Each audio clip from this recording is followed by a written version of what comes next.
একদিন সকালে বনের ধারে হাঁটছিল লালসাদা রঙের একটি বিড়াল। নাম হুলো। খাবার খেয়ে তার পেট ভরেনি, খিদে কাই কাই করছে। হঠাৎ ঝোপের পাশে দেখতে পেল সাদা একটা খরগোশ ঘাস খাচ্ছে। হুলো বিড়াল বলল, খরগোশ ভাই, কেমন আছো? চলো আজকে আমরা দৌড় প্রতিযোগিতা করি। খরগোশ একটু সন্দেহ করল, তারপর বলল, ঠিক আছে, কিন্তু যদি আমি জিতি তাহলে তুমি আমাকে আর ভয় দেখাবে না। হুলো হাসল, দাঁত দেখিয়ে বলল, আর যদি আমি জিতি? খরগোশ বলল, তাহলে আমি তোমাকে গাজরের সেরা ঝোপটা দেখাবো। প্রতিযোগিতা শুরু হলো।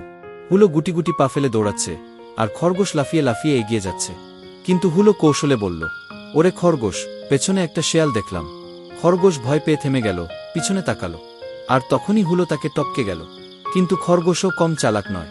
সে চিৎকার করে বলল, তোমার পেছনে তো একটা কুকুর। এই শুনে হুলো এত ভয় পেল যে গাছে উঠে পড়ল, আর খরগোশ হেসে হেসে দৌড় দিয়ে সোজা ফিনিশ লাইনে।